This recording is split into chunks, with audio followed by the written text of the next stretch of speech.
dramatic. This is why you're helping.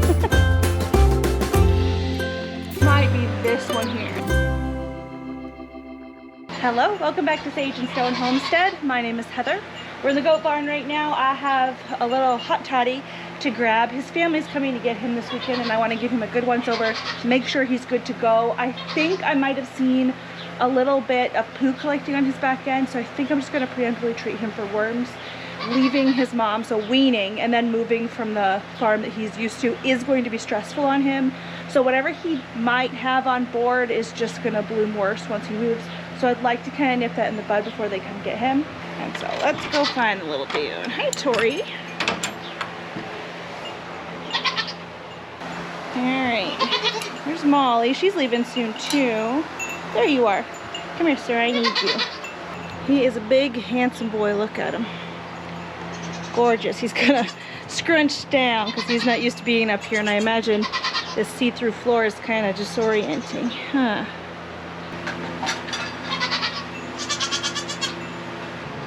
How dramatic. Yeah, you're so dramatic, sir. You can put your feet down. Look, snack. He's never really had green before. So what's left in here will be plenty to keep him occupied. Pretty boy, Toddy. So as far as his back end, this is what I'm noticing. Nothing crazy, just this little streak here. And it could mean nothing. It could mean that he's had a lot more fresh grass than he ever has in his whole life, because the goats have been going out and eating a lot of fresh grass. Like I said, just to be sure, we're gonna go ahead and treat him. I'm gonna check his famacha. Yeah. Very nice. What we're looking at is the deepest red color in that lower eyelid there. Looks pretty good. 30 pounds, 31. I like my Nigis to be about 20 pounds when they wean. He's a big boy. I have this cute little 2-gram kid bolus that he's going to get. This is copper.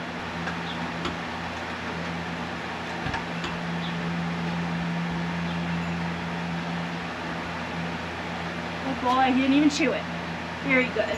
Baby goats can and should have their first dose of copper when they're about 25 pounds. 2 grams is great for kids.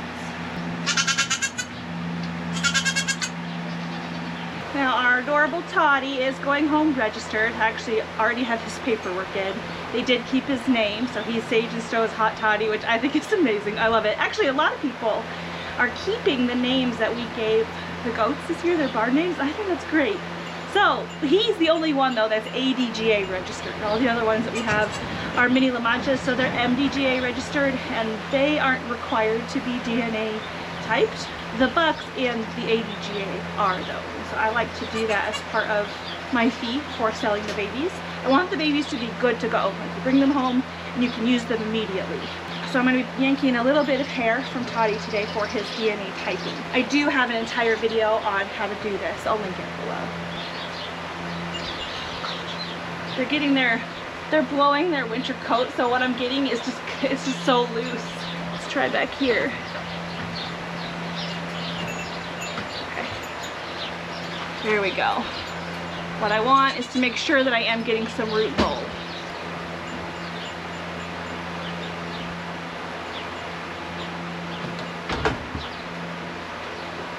I'm going to use Sidectant to deworm Toddy today. I've gone through a few different wormers. I have also dewormed with live treated feed, and I have found that to work.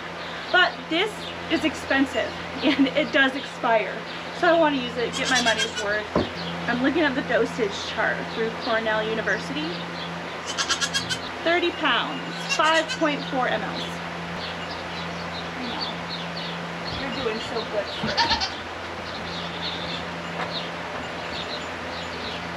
Now, before he goes home, he is going to need his tattoo, but I'm not prepared to do that today. We'll go ahead and do that right before he goes home. Now we back up.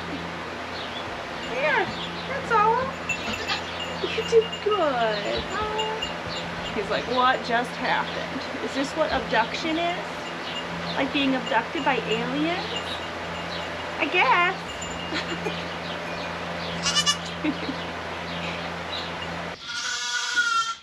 Good morning.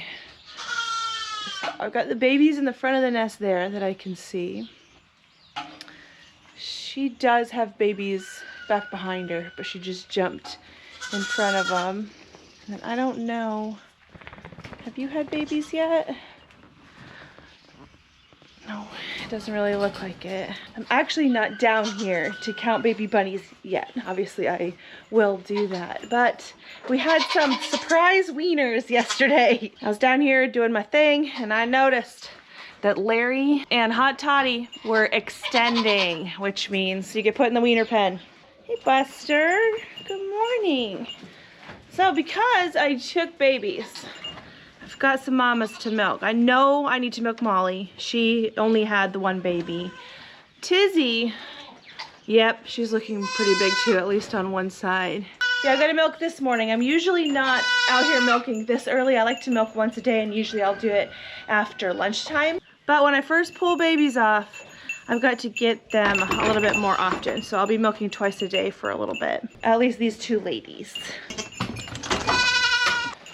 All right, here we have our blue cactus Molly ready to milk. She's looking good.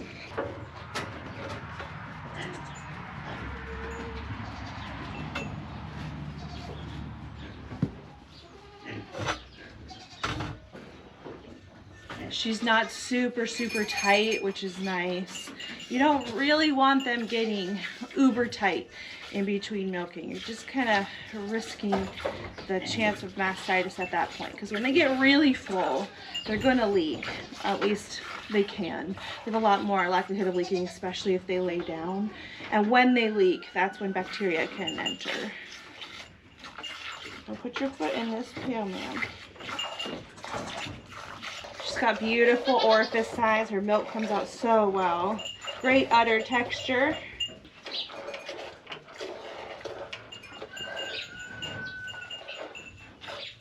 Kind of foamy, but probably right around 3 cups. You guys being nosy? Always, says Tori.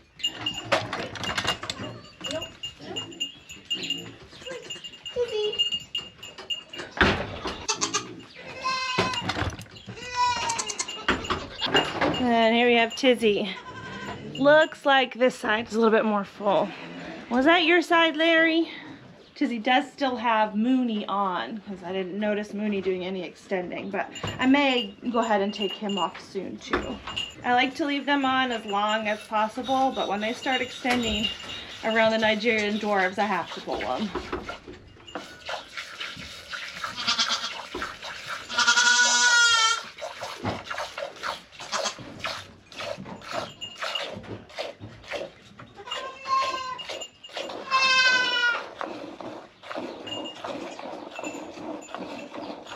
She's basically empty. She is actually holding on this side a little bit. I don't know if you're going to be able to tell. But I can feel that she's got milk in there. She knows Mooney's going to drink it, but I think she's gathered that I have weaned Larry. Tizzy knows what's up. Probably about 7 cups, a foamy 7 cups. Probably settle out to about 6 cups. Now, I know this is not our normal routine, so we're not letting anyone else in. It's going to be right. No.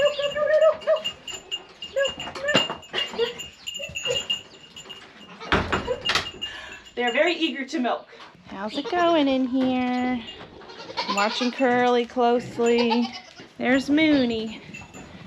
Peeing, looking handsome, as always.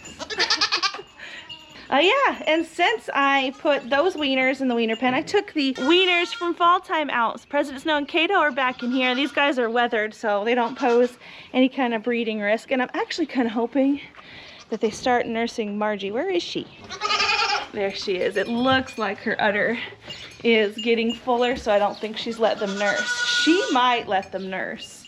In the past, when I have weaned babies off of Margie and then put them back after several months of being apart, she has taken them back. Not right away, but she has given in at some point and nursed babies well up until their processing date. So I'm sort of hoping that happens. Mostly because once I really start weaning these boys off in here, I am going to have a ton of milk and I won't have any need for Margie's milk. So she's gonna make it. She might as well use it to grow her babies. Biscuit, you're cute. He's got to wean soon too. Cutie. Excuse me, Mama.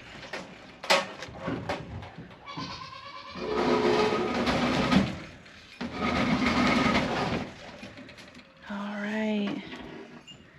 Got black babies in here. There's one that I don't think is alive. Jumper is one of my Californians. My Californians are getting it half right, but not all the way correct, and I don't know why. But she made a beautiful nest back here. There's all kinds of fur lining the nest. Can you see that? It is a nice nest. There's no babies in it. There's babies up here in the front, which isn't necessarily a problem in the summertime, but it is kind of chilly this morning. So there's one fat baby. Second fat baby. Third fat baby. Fourth, these guys are warm, but this one here is cold. And this is why you should check your nests, because if you have any pass away, you want to make sure to get them out of there. Alright, so 4 babies, not a lot. 5, but 1 was dead. How did you do this time? Huh? Got a little piece of placenta right here. I'll leave that for her. She might eat it. Alright, we've got a couple deceased here. But see, where promptly is a little bit different, we've got the dead ones in the front, and then there's living kits back here where it's nice and warm. So I'll pull these out.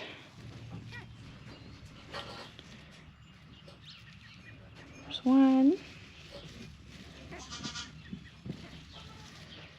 2, 3, 4, 5, 6, 7. So this was Promptly's biggest litter. She had 9, 7 are alive. Actually, I don't think Promptly's ever lost a kit on their birthday, and so that's kind of a first for her, but not super unusual. I'm very happy with the 7 healthy kits out of her. She's a great mom. There you go. And then I don't think Beto had babies at all, but I will still check. She could have cleaned up by now. Nope, nothing back there. 31 days of gestation for these 3 rabbits was yesterday. They can kindle up to about day 34. Day 36 is kind of pushing it. Usually by day 38, you can pretty much assume that they're not bred. You probably noticed the kits out of my Californian here were black. That's because I bred her to one of my pretty bunnies named Lincoln. He's the one I normally place with my pretty doe Sausage. I got a comment about how, hey, how do you know the small litters aren't your bucks? That is because I do switcheroos with my bucks all the time. My Californians are consistently having smaller litters than they're supposed to, while my pretty bunnies will have big litters, like 10 to 14, using the same buck. So I think it's my does. When I have processed my larger Californian does, they are full of fat. I have tried to put them on diets and it doesn't work. The thing is, these rabbits are so well bred to put on weight. That's really all they know to do. It's very hard to get weight off of them. So if you've got a really nice line of Californians that is really bred on to put on that weight, you want to make sure that you feed them properly from the beginning, because getting weight off is a lot harder than putting the weight on. And I've been told that I should have been breeding them more often, and I think that's probably correct. Their kind of neediness in this way is why I did make the switch from Californians over to Silver Fox. Our Silver Fox buck got to be with his first doe the other day. So we had a lost litter out of Bow a couple of weeks ago, but she was very receptive to Paul Bunyan. So we will have some hybrid bunnies in about a month. And then our Silver Fox does, they're doing well. They're still sharing cage in here, but they're not old enough. They're only 2 months old. I'm still trying to decide if I want to breed them when they're 4 months old or if I want to wait until fall time. A lot of people will wait until their does are 6 months old and fully grown in order to breed them. I am a little bit nervous about them kind of putting on the pounds, but so we'll see what I end up doing. I may chat with the breeder to see what he normally does.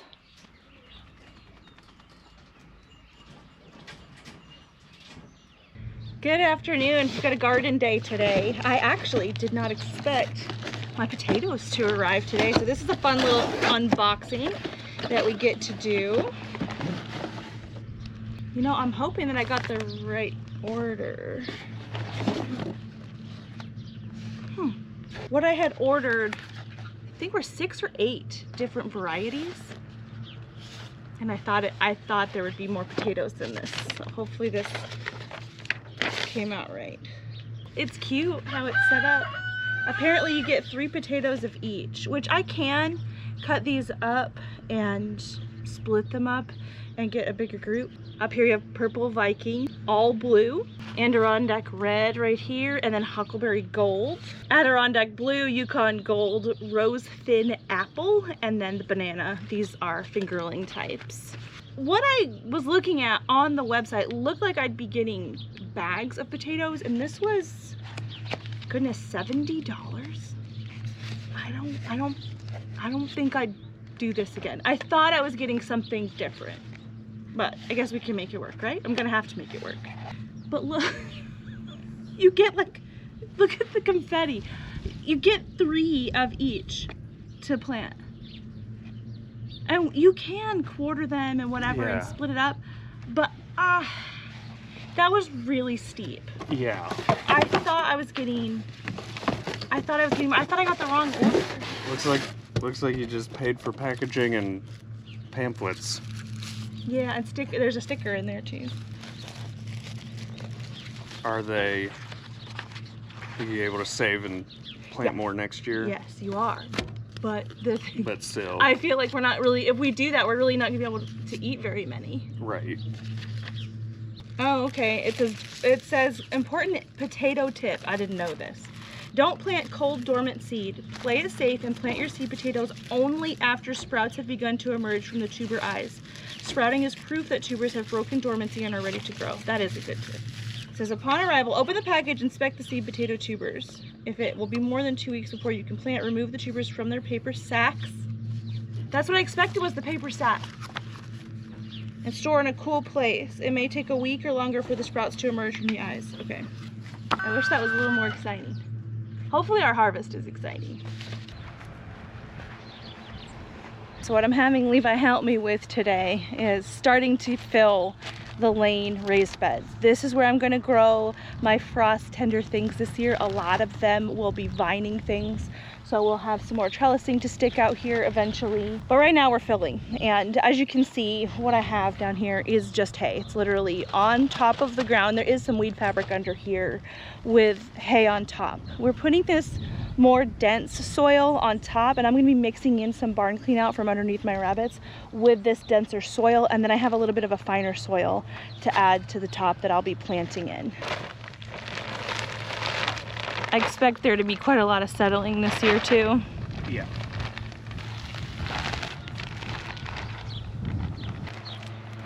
Yeah, this is why you're helping. 3 might have been too much. His back's gonna hurt later. So while he's doing that, we're gonna go get some manure.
morning. So it's been some time and I'm pretty sure the bees actually flew off. I don't know where they went. They're not in any of my swarm boxes and they're not in any of my beehives that I do have set up in the apiary. All 3 of the hives that I took into winter did make it through winter, which is awesome. There are a few kind of stragglers over here. That's really common. They can smell the queen's pheromone and they're attracted to it, but they'll go back home. You're just kind of flying around trying to figure out what's going on, but there's nobody in here. Ooh, it looks like some of the peach blossoms waited until after the freeze, so maybe the kids will get some peaches after all. That'll be nice. I'm actually not entirely sure that we are going to freeze or frost again. I know that it's probably too early to declare it, but it looks like according to the 14-day forecast that we're going to be well above normal, and we may have had our last frost 3 weeks early. My beekeeping friend who was going to come and get that swarm, he said that the bees are swarming about 2.5 weeks early this year. It is getting me incredibly excited for the garden though, and I did make a lot of progress on the lane. I didn't film a lot of it, but I am 3/4 of the way there. So I moved out these bags. This is where the potatoes are going to go, and then we had 7 beds to fill up here, and they are as full as they're going to get for right now. I have a pallet of soil in my driveway that's going to go on top, and then these will be ready to plant in. And I'm thinking about planting some frost tender things a little early just to see, because I have a lot of extra seed, so if they happen to frost and die, then I'm really not losing the original timeline that I had for them. But if we don't frost, we get a harvest earlier, which can be nice, because I mean, I don't know what this summer is going to be like. We had a very late frost in fall time. It was like November before we frosted, and then we had a very early last frost potentially. So I don't know, does that mean that this summer is going to be hot? I really hope not, but just in case it is, maybe we can get our plants in a little early.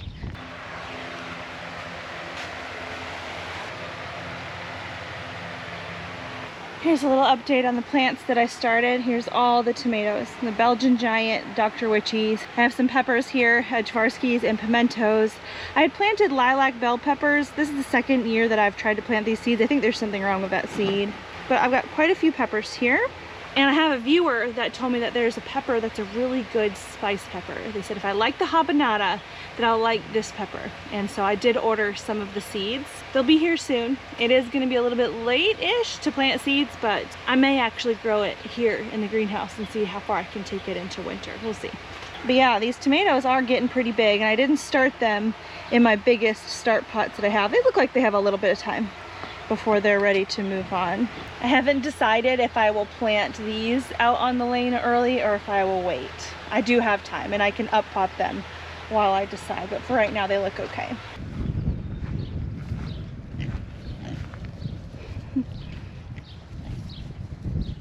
You saying hi to your goats? You're such a good boy. Yes, you are.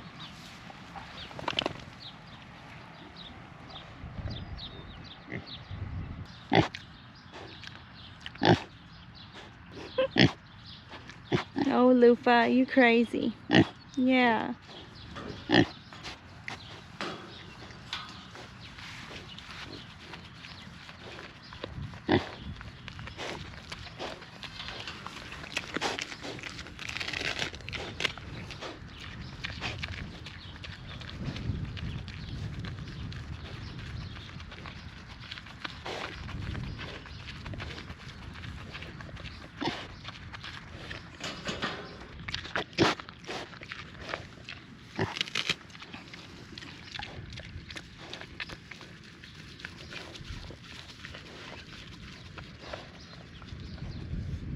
It's something I didn't update you guys on yet.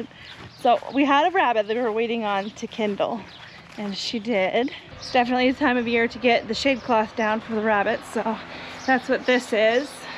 But look at that. Look at the difference underneath the rabbits right now. I still have some to move, obviously, but that's starting to look better down there. But it was Beto. She did kindle. You're probably noticing she doesn't have her nest box in here, and that is because she kindled fine Her baby is alive, but she only had the one. Now, I don't necessarily think that it's Vito's fault. You guys who have been following the channel know that we used to have a house rabbit. When we got our new puppy, we moved the house rabbit outside to make space in our small house for the puppy's things.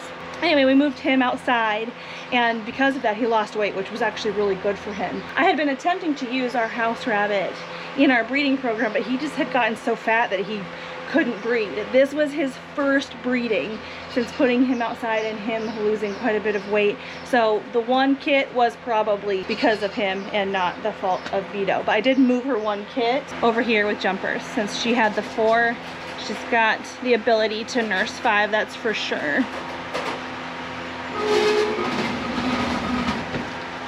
Yeah, and they had been coming out. This is what the rabbits sometimes do when it's hot. It was like 88 degrees today, so they came out of the deepest part of the nest in order to cool off. It's kind of cool how they do that. But you can see she's got 5 here instead of 4. And you know, it used to be a lot easier to tell Vito's one from the others because this one rabbit was so much bigger being a single. But I don't know if I can tell them apart now. He also was just a touch lighter. But all the rabbits this round are black because they're all mixed breed with Californian in one way or another. Yeah, at this point, I have no idea which one is Vito's. Might be this one here. That one's just a tiny bit lighter. And that's the only thing that I noticed when I put the kit in with the others, is that it was just a little bit lighter. So maybe this wily looking one here, which has a nice full belly. So it fostered over fine. Usually if you have rabbits about the same age and under about, I want to say 2 weeks old. I mean, I've fostered rabbits at 3 weeks old before. My sister-in-law had a rabbit die when her kits were around 3 weeks old, and I had a rabbit that did take them in and nurse them, and so that was pretty cool.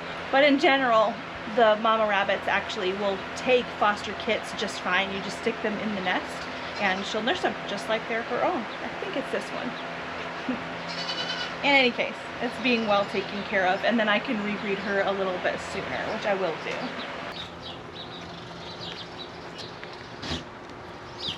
Frenzy, you're the worst. I love you, girl. One of these days she's gonna be flat out dead and I'm not gonna know it because I'm not gonna believe her. She's so good at fibbing. There she goes, right back to it. Have a good nap, my dear.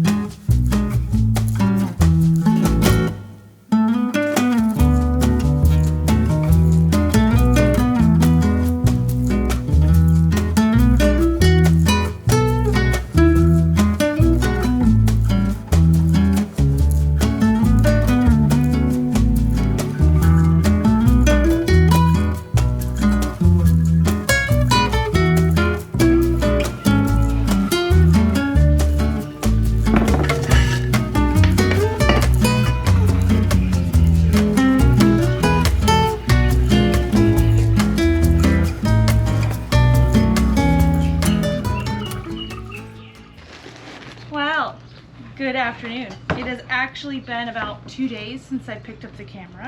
I have been just a busy bee, doing all the things around the homestead, getting ready for springtime. One of the things that I need to do today is actually pot up my tomatoes.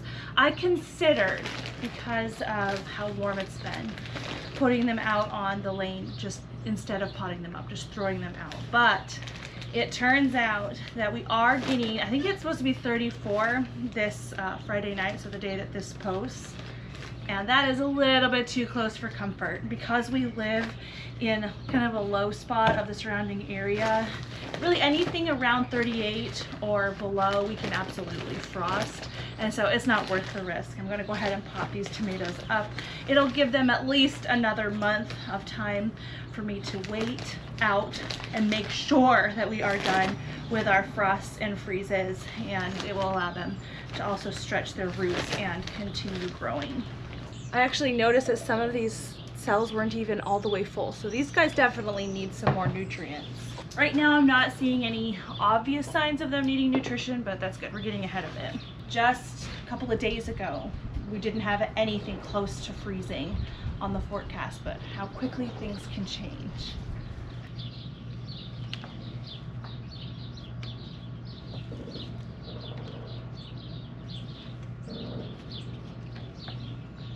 We are at the heat of the day right now. It's about, 3:30 p.m. and I could probably stick these back out into the full sun, but I worry a little bit about them having somewhat of a transplant shock, and throwing them into the sun is really not going to help with that. So I think I'm actually going to leave them in the shade for today. I'll stick them back out in the sun tomorrow morning. I'll go ahead and give these guys a deep water and they'll be good to go.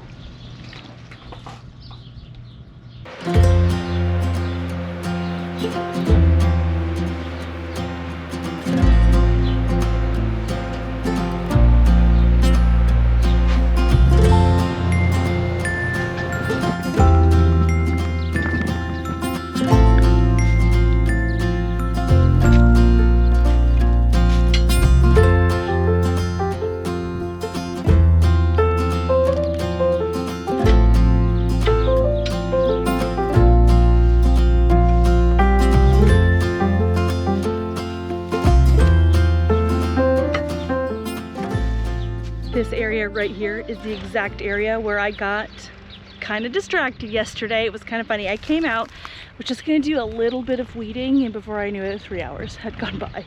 So this is now all weeded and amended and essentially mulched with what I'm pulling out of the barn. This is something I haven't really done in years prior. I'm hoping that because a lot of the hay is kind of wet and broken up and a little bit weighed down by the manure, that it stays. When our high winds come, we're gonna have to see. But the hope and theory is that as the rain comes, or as I water, all this nutrition from the rabbit manure and from the hay, as it breaks down, will water down into the beds and help feed our grapes here. Now I do have an empty bed right there, and there's an empty bed right here. And so I'm kind of going back and forth of what I want to put here. Probably some kind of melon. And I do need a spot to put my pumpkins, the Dutch fork pie pumpkins. I'm thinking somewhere out here. They're gonna ramble really far, but that could be okay. They could kind of act like a mulch for the grapes. This area right here is where I grew strawberries for many years. I do not see any strawberries coming back, and you know what? I'm not surprised. But this is the only bed out of this little area that does need some work done on it. And then I've got a couple beds right there. But that's not a today project. It sounds like something that's gonna happen next week. Slowly but surely, this is turning into springtime in the garden. Good morning. Good morning, Miss Molly. How are ya? You ready to go soon? We haven't had Molly goat for very long, but she's gonna go to her new home tomorrow. We're getting out of our Nigerian dwarves. I still have a bunch of them in the barn, but they are all sold except for Mochi. Mochi is our resident wether, and he's gonna stay.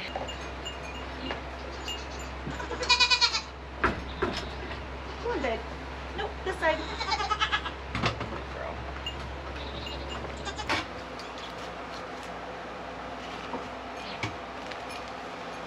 Molly's baby Hot Toddy went with his family this past Saturday, and he's settling in well. He got his tattoo, and he was a little bit mad at me when he left, but his personality is coming out again with his new family, and that makes me so glad. He's such a sweet goat. Molly girl here, she's a sweet goat too. She doesn't make a ton of milk right now because she had that single baby, but I've been milking her twice a day for about a week now, and I am getting just over a quart, about 5 cups every day from 2 milkings. And so, you know what, that's not too bad.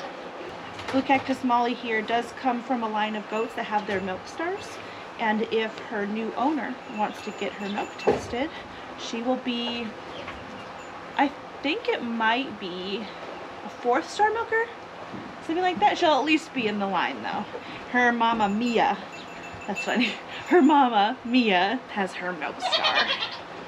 Molly here is not a real bad kicker, but she will lift her foot and kick the bucket over My mentor actually gave me this hack for this type of hobble. These are really not my favorite type of hobbles. If hobbles are needed, I kind of prefer the ones that go around the feet and attach to the back of the milk stand because it prevents them from kicking forward. They can still kick forward a little bit with this, but not really effectively. And placing them up here is kind of how we can achieve that. They just get kind of locked up when you put some tension on this tendon back here.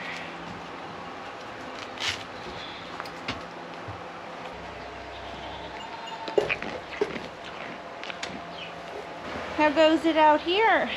I did end up taking Tizzy's other twin boy off of her, so she's in full milk right now. I milk once a day myself. The only reason that I'm milking Molly twice a day is because that is what her new home is going to be doing. So I wanted to kind of keep that up for them. Hey, Biscuit. How are you, dude? You being a good boy?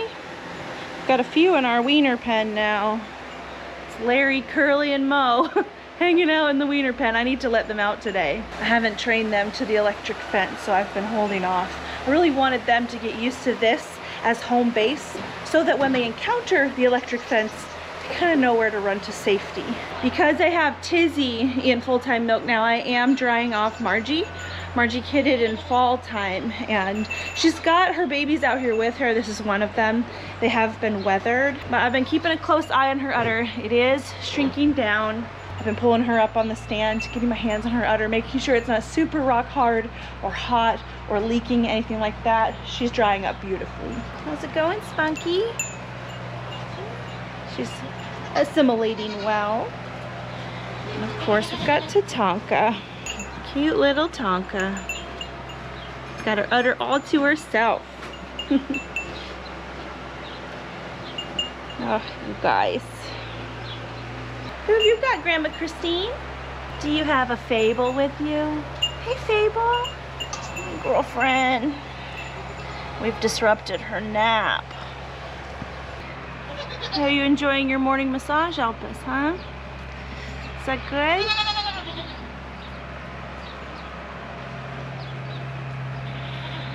Oh. Well, that didn't work out as planned.